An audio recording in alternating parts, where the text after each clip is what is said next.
శ్రీ దేవీ భాగవతము. వ్యాసుడు జనమేజయుడికి దేవీ భాగవతాన్ని వివరిస్తున్నాడు. ఈ దేవీ భాగవతాన్ని సూతుడు సౌనకాది మహామునులకు ఇలా చెప్తున్నాడు. శ్రీరామచరితం విను అని ప్రారంభించాడు వ్యాసుడు. చాలా కాలం పూర్వం అయోధ్యను దశరథ మహారాజు పాలించేవాడు. అతనికి కౌసల్య, సుమిత్ర, కైక అని 3 భార్యలు, 4 కొడుకులు. కౌసల్యకు రాముడు, కైకకు భరతుడు, సుమిత్రకు లక్ష్మణ శత్రుఘ్నులు కలిగారు. 4కి 4 బంగారు తునకలు అనుకో. ఒకసారి విశ్వామిత్రుడొచ్చాడు. యాగ సంరక్షణార్థం రామలక్ష్మణులని తనతో తీసుకువెళ్ళాడు. రాముడు తాటక అనే రాక్షసుని చంపాడు. యాగ వేదిక వద్ద రామలక్ష్మణులు సుబాహుడు అనే రాక్షసుణ్ణి చంపేశారు. రాముడి బాణం దెబ్బకి మారీచుడు అనేవాడు పత్తాలేనంత దూరం వెళ్ళి పడ్డాడు.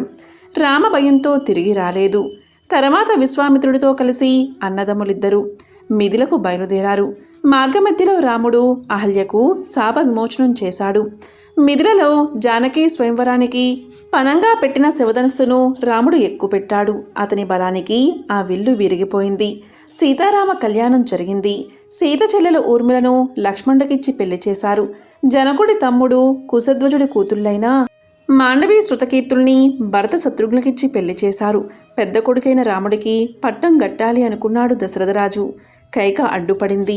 గతంలో దశరథుడు తనకిస్తానన్న 2 వరాల స్థానంలో భరతుడికి పట్టం కట్టాలని రాముణ్ణి 14 ఏళ్ళు అడవికి పంపాలని కోరింది. సత్యవ్రతులు ఇక్ష్వాకులు. దశరథుడు కాదనలేదు. రాముడు అడవికి వెళ్ళాడు. భార్య అయిన సీత, తమ్ముడైన లక్ష్మణుడు అతన్ని అనుసరించారు. రామ వియోగంతో రాజు కాలం చేశాడు. భరతుడు తనకి రాజ్యం వద్దు అన్నాడు. రాముడు దండకారణ్యంలో పంచవటి దగ్గర ఉండగా శూర్పణఖ అనే రాక్షసి అతన్ని కామించి వచ్చింది. లక్ష్మణుడు దాన్ని ముక్కు చెవులు కోసి పంపేశాడు. దానికి బంధువులైన కరదూషణాదులు రాముడిపై దండెత్తి అతని చేతిలో చచ్చిపోయారు. అడవిలో ఋషులు ఆనందించారు. శూర్పణఖి అన్నగారవుతాడు లంకేశ్వరుడైన రావణుడు. ఆమె అతనికి మొరపెట్టుకుంది. తామసం తలకెక్కిన రావణుడు సీతాభానార్థం మారీచుణ్ణి కలిశాడు. మారీచుడు బంగారు లేడి రూపంతో సీతకి కనిపించాడు. దైవ ప్రేరణ వల్ల సీత ఆ లేడి చర్మాన్ని కోరింది. సీత భద్రతను తమ్ముడికి అప్పగించి ఆ లేడిని వెంబడించాడు రాముడు. మాయావి అయిన మారీచుడు రాముణ్ణి చాలా దూరం దాకా లాక్కుపోయాడు. గుర్తించాడు రాముడు. ఓ పదునైన బాణం తీశాడు. అతను చూసి లేడి మీద వేశాడు. మాయావి అయిన మారీచుడు హా లక్ష్మణ, హతోస్మి అని రాముడి ఆర్తనాదం అనుకున్న సీత లక్ష్మణుడి వెళ్ళమంది. అన్నగారికి తోడుగా నడవమంది. భయపడొద్దు అన్నాడు లక్ష్మణుడు. సీత వినలేదు. లక్ష్మణుడి మీద వినరాని నిష్ఠూరాలు వేసింది. అది వినలేక సౌమిత్రి ధనుర్బాణాలు తీసుకుని రాముడెళ్ళిన దారంటే బయలుదేరాడు. అదే సమయంగా రావణుడు కపటముని వేషంలో సీత వద్దకు వచ్చాడు. అనుపానాలు తెలుసుకున్నాడు. తన నిజరూపం చూపించాడు. ఆమె ఎంత ఏడ్చినా వినకుండా తన రథంలో వేసుకుని తీసుకుపోయాడు. అరుణపుత్రుడైన జటాయువు అనే పక్షి రావణుణ్ణి ఢీకొన్నాడు. రావణుడి చేతిలో రెక్కలు దిగి నేలపడ్డాడు జటాయువు. రావణుడు సీతను తీసుకెళ్లి లంకలోని అశోకవనంలో ఉంచాడు. మాయాలేడిని చంపి గబగబా వెనక్కి వస్తున్న రాముడు దారిలో ఎదురైన తమ్ముడిని చూసి గతుక్కుమన్నాడు. అన్నదమ్ములిద్దరి మనసులు కీడునే శంకించాయి. వాళ్ళు వచ్చేసరికి సీత జాడలేదు. ఆమెను వెతుకుతూ బయలుదేరారు. జటాయువు కనబడ్డాడు. సీతను రావణుడు ఎత్తుకుపోయాడని మరణ వాంగ్మూలం ఇచ్చేసి ప్రాణాలు వదిలేశాడు. ముందుకు కదిలారు రామలక్ష్మణులు. దారిలో కమదుని చంపి శాప విముక్తి కలిగించారు. కబంధుడి మాట ప్రకారం వెళ్ళి సుగ్రీవుడితో జతకట్టారు. వాలిని వధించి సుగ్రీవుణ్ణి కిష్కిందకు రాజును చేశారు. వర్షాకాలం 4 మాసాలు సీతని తలుచుకుంటూ తమ్ముడైన లక్ష్మణుడితో ప్రమర్శన పర్వతం మీద గడిపాడు రాముడు. ఒకనాడు రాముడు తన జీవితం ఇలా అయిపోయిందేమిటా అని బాధపడ్డాడు. లక్ష్మణుడు ఓదార్చాడు. ఇంద్ర నహుషుల కథను చెప్పాడు. రాముడు కొంచెం ఊరడిల్లాడు. అదే సమయంలో నారదుడు వచ్చాడు. నువ్వేం దిగులు పడకు రామా, అసలు నువ్వు పుట్టిందే ఆ రావణుణ్ణి చంపడానికి. మర్చిపోయావా? అదే కాక సీత రావణుడి పాలట మృత్యువే.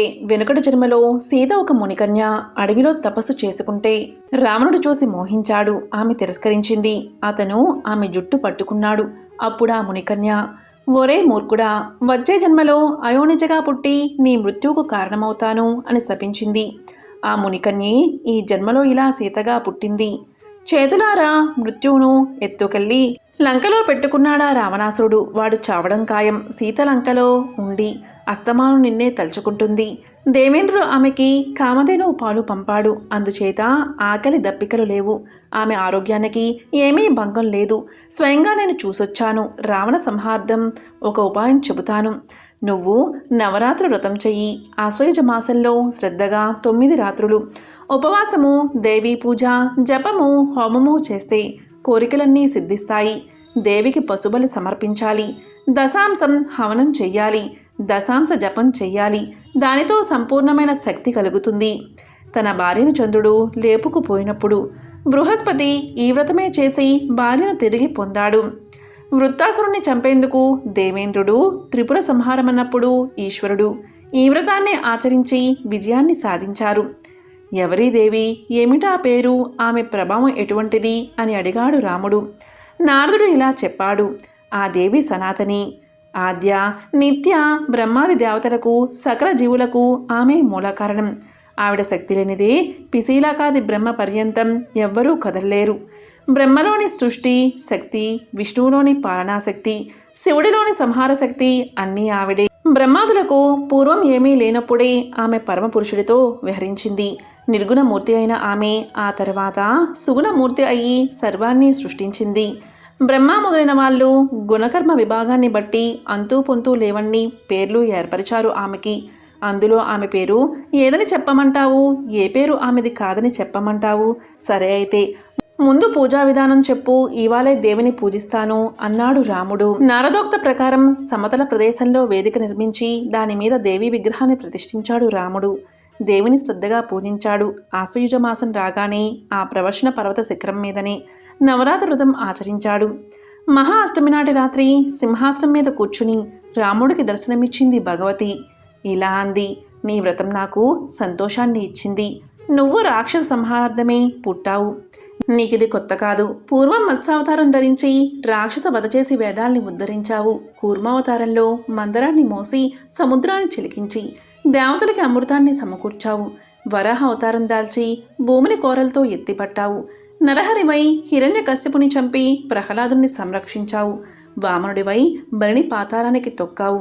పరశురాముడివై క్షత్రియుల్ని ఏరి అవతల పారేసి భూమండలం మొత్తం బ్రాహ్మణులకి పట్టం గట్టింది నువ్వే. రావణ సంహారార్థం ఇప్పుడిలా దాశరథిగా పుట్టావు. దేవతాంశలతో పుట్టిన ఈ వానరులంతా నీకు సహకరిస్తారు. నీ తమ్ముడు లక్ష్మణుడు ఆదిశేషుడి అంశతో పుట్టాడు. అతను ఇంద్రజిత్తుని అంతం చేస్తాడు. నేను చెప్పిందంతా జరిగి తీరుతుంది. వసంత ఋతువులో కూడా నా పూజ అర్పించు. తద్వారా రావణుణ్ణి చంపగలుగుతావు. 11,000 సంవత్సరాలు రాజ్యం చేస్తావు. తర్వాత స్వర్గం చేరుకుంటావు అని మాయమైపోయింది దేవి. ఆశ్వయుజ శుక్ల దశమి నాడు వ్రతం పూర్తయింది. ఆ రోజే లంక మీద యుద్ధానికి బయలుదేరాడు రాముడు. లక్ష్మణ సుగ్రీవులతో అసంఖ్యాక వానర బల్లూక సేనతో దక్షిణ సముద్ర తీరం చేరాడు. భగవతి శక్తి దయతో సముద్రం మీద వారధి కట్టాడు. లంకలో అడుగుపెట్టాడు. రావణుణ్ణి కొట్టాడు. సీతను చేపట్టాడు. అతని కీర్తి లోక విఖ్యాతమైంది. జనమేజయ, భగవతి దివ్య చరిత్ర వింటే సుఖభోగాలు ప్రాప్తిస్తాయి. చివరికి మోక్షం ప్రాప్తిస్తుంది. అందుకే ఎన్ని పురాణాలైనా ఈ దేవీ భాగవతంతో సాటిరాలేవు అనేదే నా అభిప్రాయం అన్నాడు వ్యాసుడు. ఈ విధంగా సూతుడు సౌనకాది మహామునులకు శ్రీదేవి భాగవతాన్ని వివరిస్తున్నాడు. ఓం శ్రీ మాత్రే నమః.